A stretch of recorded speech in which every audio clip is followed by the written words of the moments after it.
Hello everyone. Today we will start a new series of the book Class 6, The Gems English Reader. It's by Sagar Ratna और रत्ना सागर. तो आज हम इसका first chapter read करेंगे. First chapter है यहाँ पे Henry.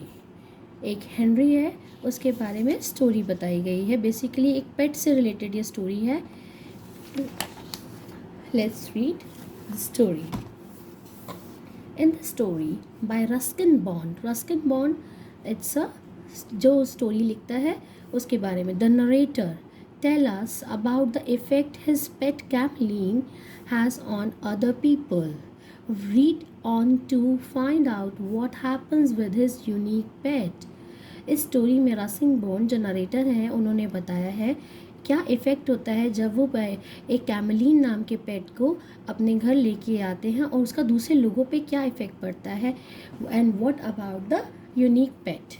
This is the story of Henry our pet chameleon. Chameleon यहाँ पे एक पिक्चर दिखाई गई है. ये गिरगिट है. कैमलीन गिरगिट को बोलते हैं और यहाँ पे उसका नाम यहाँ पे क्या रखा है नरेटर ने, हेनरी. और उसको उसने अपने पेट कह के बुलाया है, मतलब उसका पालतू pet. Chameleons are in a class by themselves and are no ordinary reptiles. They are easily distinguish from their nearest relatives. वो एक ऑर्डिनरी रेप्टाइल्स नहीं होते हैं, उनको हम दूसरे रिलेटिव्स जो उनकी दूसरी प्रजातिज होती हैं उनसे हम ईजिली उनको डिस्टिंग्विश कर सकते हैं. The lizards. By certain outstanding features, a chameleon's tongue is as long as its body. जैसे कि lizards के बारे में बताया जाता है, but the certain यहाँ पे by certain outstanding features, कैमलीन्स की जो टंग होती है वो उनकी बॉडी की तरह ही लंबी होती है. Its limbs are long and cylinder and its fingers and toes resemble a parrot's claws. और जो उनकी फिंगर्स और टोज होते हैं वो रिसेंबल करते हैं, वो दिखते हैं जैसे पैरट्स के क्लॉज होते हैं. On its head may be any of several ornaments. और उनके हेड पे ऐसे बना होता है जैसे कुछ ऑर्नामेंट्स लगे हैं. ऑर्नामेंट्स यहाँ दे रखा है. ऑर्नामेंट्स का meaning here unique features such as the comb on the head of roosters. Head के रोस्टर्स के हेड के ऊपर जैसे कॉम किए हुए बाल खड़े होते हैं वैसे करके ऑर्नामेंट एक क्राउन टाइप बनाया हुआ है. Henry had a rigid crest that looked like a fireman's helmet. Crest of a chameleon's the pointed top part of the head. उसका जो हेड होता है उसका पॉइंटेड पार्ट यहाँ पे दिखाया गया है, उसे उन्होंने क्रेस्ट बोला है. Henry's eyes were his most remarkable feature. बहुत ही ज़्यादा रिमार्केबल फीचर है हेनरी का उसकी eyes.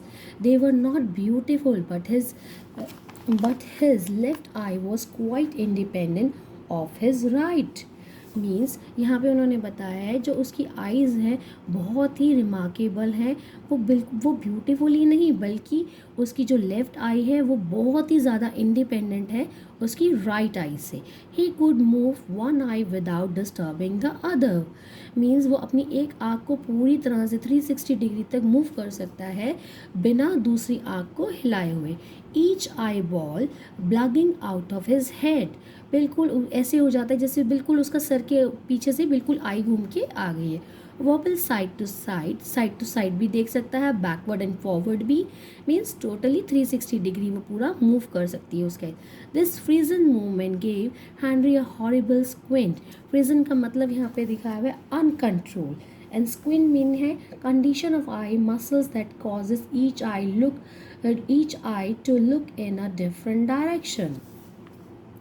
And one look into Henry's frightful gaze was often enough to scare people into believing that chameleons are dangerous and poisonous reptiles. और उनकी यही चीज़ें जो हैं लोगों को डराती हैं, स्केयर करती हैं पीपल को, that believe that chameleons are dangerous and poisonous reptiles, but actually they are not. One day, grandfather was visiting a friend when he came upon a noisy scene at the garden gate. एक दिन जब grandfather जो visit करने गए थे अपने friend के वहाँ, उन्होंने देखा बहुत नॉइसी सा कुछ सीन चल रहा है उनके गार्डन गेट के पास. Men were shouting, hurling stones and brandishing sticks. वो क्या कर रहे थे? Shaking and waving in the air. बैंड शेकिंग का मतलब है यहाँ पे जो लोग थे वहाँ पे चिल्ला रहे थे, स्टोन्स फेंक रहे थे, स्टिक्स को बहुत ज़्यादा शेक कर रहे थे, हिला रहे थे. The cause of the uproar was a cameline that had been discovered sunning itself on a shrub. क्योंकि उन्होंने एक पेड़ के ऊपर बैठे हुए कैमलीन को देख लिया था. Someone claimed that the cameline could poison people 20 feet away simply by spitting at them. कुछ लोगों का कहना था कि कैमलीन में इतना पॉइजन होता है कि वो 20 फीट दूर बैठा हुआ भी अगर किसी के ऊपर स्पिट करता है, थूकता है, तो भी वो उसे पॉइजनस कर सकता है. The residents of the area had risen up in arms. जो वहाँ के लोग थे वो प्रोटेस्ट कर रहे थे उस चीज़ को कि वो वहाँ से हटाया जाए. Grandfather was just in time to save the cameline from certain death. He brought the little reptile home. और ग्रैंडफादर ने उस टाइम पे क्या किया? उन्होंने ये सोचा कि बस यही टाइम है उसको सेव करने का, तो ताकि वो मर ना जाए, इसलिए उन्होंने वहाँ से उस रेप्टाइल को वो घर ले आए. That cameline was Henry. उसका नाम हेनरी रखा गया. And that was how he came to live with us. यहाँ से स्टोरी हुई जब वो उनके घर पे रहना स्टार्ट हुआ. When I first visited Henry, he would treat me with great caution, sitting perfectly still on his perch with his back to me. जब वो हमारे घर फर्स्ट टाइम विज़िट किया तो वो बहुत कॉशियस में था, बहुत ज़्यादा ध्यान रख रहा था, बहुत ध्यान से चल रहा था कि कहाँ उसे सिटिंग परफेक्टली, कहाँ उसे बैठना है, कहाँ पे उसे देखना है. The eye nearer to me would move around like the beam of search light until it had me well in focus. और वो ऐसे लग रहा था जैसे उसकी आंखें बिल्कुल मेरे ऊपर एकदम गड़ी हुई हैं, जैसे बीम की सर्च लाइट होती है, वो देखे जा रहा है, फोकस किए जा रहा है, बिल्कुल अपना केयर करने के पर्पज से. Then it would stop and the other eye would begin it independent survey of its own. अब उसकी एक आई स्टॉप हुई और दूसरी आई ने इंडिपेंडेंट सर्वे कर दूसरी आई ने उस सर्वे को करना स्टार्ट कर दिया कि उसके आसपास कोई खतरा तो नहीं है. For a long time Henry trusted no one. बहुत टाइम तक उसने किसी पे कोई ट्रस्ट नहीं किया. And responded to my friendliest gestures with grave suspicious. और उसने थोड़े टाइम बाद मेरे जो एक सस्पिशियस जो टाइप के एक एक्सेप्टेंस वाले फ्रेंडलियस जो गेस्चर थे उसने उसके ऊपर रिस्पॉन्ड करना स्टार्ट कर दिया. Tiring of his very attitude. उसका बहुत कॉशियस एटीट्यूड, वेरी का मीनिंग यहाँ पे कॉशियस दिया गया है. Tiring of his very attitude I would tackle him gently in the ribs with my finger. वो क्या करता था? अपने उसकी रिब को फिंगर से रब करता था. This always through him into a great anger, great rage. उसको वो उस बिल्कुल ही गुस्सा दिला देता था. He would blow himself up to an enormous size as his lungs filled up with air while his color changed from green to red. जिससे वो गुस्से में भर जाता था, बहुत बड़ा साइज़ हो जाता था, उसके लंग्स हवा भर लेता था वो उनमें, और उसका कलर चेंज हो जाता था फ्रॉम ग्रीन टू रेड.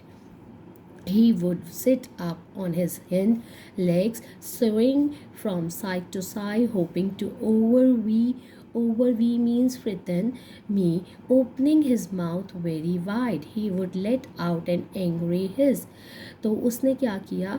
वो क्या करता था? अपने हिंड लेग्स पे बैठता था. He would sit up on his hind legs, swaying from side to side, थोड़ा थोड़ा मूव होता रहता था, एंड हॉपिंग करता रहता था, उछलता रहता था आसपास. Opening his mouth very wide. अपना मुंह बड़ा सा खोलता था. He would let out an angry his. गुस्से में साउंड्स निकालता था. But his threatening display went no further. He did not bite. But वो जितना भी गुस्सा करता था उसमें वो किसी को बाइट नहीं करता था, किसी को नुकसान नहीं पहुंचाता था. Henry was a harmless fellow. Exactly वो एक हार्मलेस फेलो था. If I put my finger in his mouth even during his widest movement. जब वो गुस्से में होता था, अगर मैं तब भी उसके मुंह में अपनी फिंगर डालता था, he would simply wait for me to take it out again. वो उसके बाहर निकलने का वेट करता था, but he can not bite it. I suppose he could bite. His rigid jaws carried a number of finely pointed teeth, but Henry seemed convinced that his teeth were there for the sole purpose of chewing food, not fingers.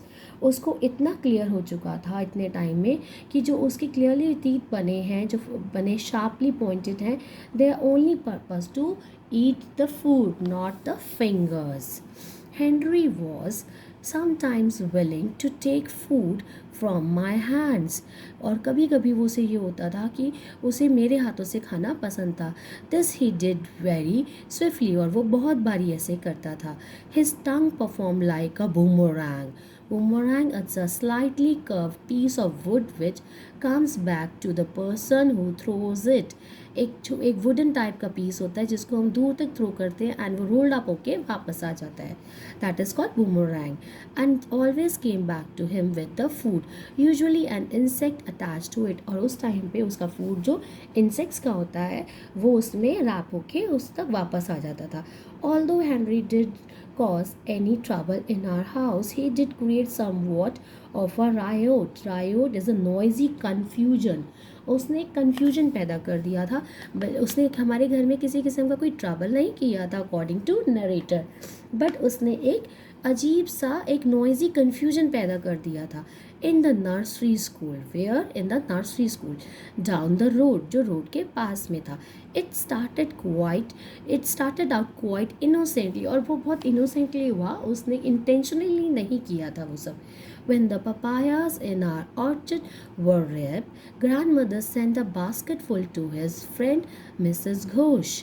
जब papayas हमारे orchard वहाँ पे अच्छे से पक गए तो grand mother ने डिसाइड किया कि एक बास्केट वो अपनी फ्रेंड को मिसेस घोष उनका नाम है, that was the principal who was the principal of the nursery school, वहाँ पे वो भिजवाएंगी. While the basket sat waiting, जब बास्केट रेडी की गई and Henry went searching for beetles and slipped in among the papayas unnoticed. और उसी time पे जब हेनरी अपना सर्च कर रहा था बीटल्स को खाने के लिए, खाना अपना सर्च कर रहा था, वो स्लिप कर गया उन पपायास के बीच में, उस बास्केट के बीच में अननोटिसली.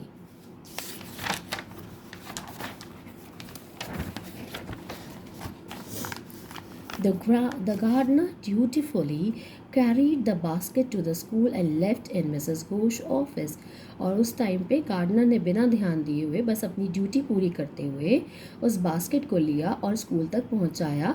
और कहाँ पे? मिसेस घोष के ऑफिस में, the principal of the nursery school. When Mrs. Ghosh returned after making her rounds, she began examining and admiring the papayas.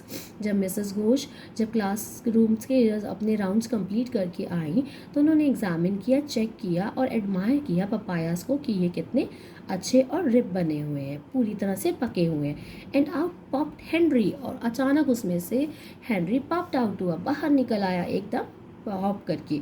Mrs Ghosh screamed, वो चिल्ला पड़ी. Henry squinted up at her, both eyes were revolving furiously.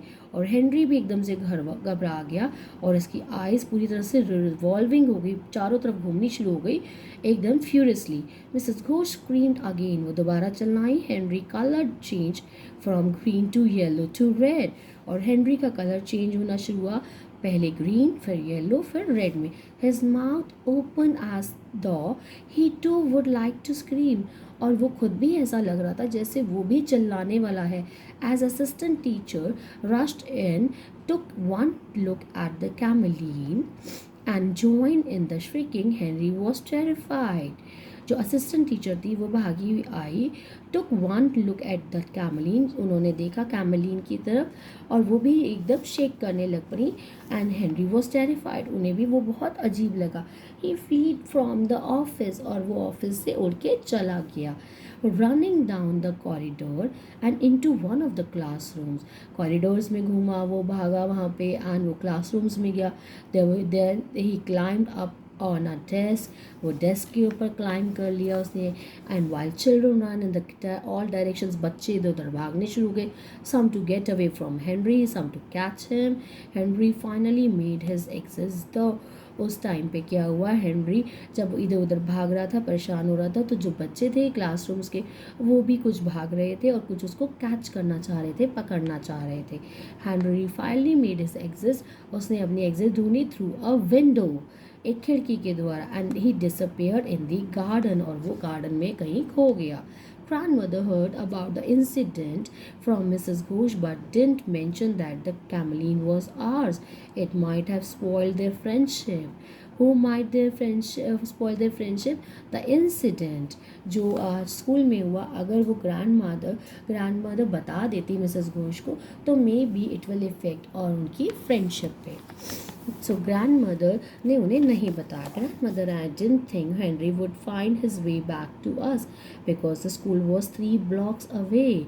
उन दोनों को बिल्कुल विश्वास ही नहीं था कि हेनरी वापस लौट आएगा, क्योंकि वो स्कूल उनके घर से 3 blocks की दूरी पर था। But a few days later, पर कुछ दिन बीत जाने के बाद, I found him sunning himself on the garden wall, हमने उसे गार्डन वॉल पर बैठे हुए देखा। Although he look none of worse for his adventure, जब देखने में बहुत ऐसा लग रहा था कि he seems fine, he never went abroad again, वो वहाँ से बाहर नहीं जाना चाहता। Henry spent the rest of his days in the garden where he kept the insect population within bounds.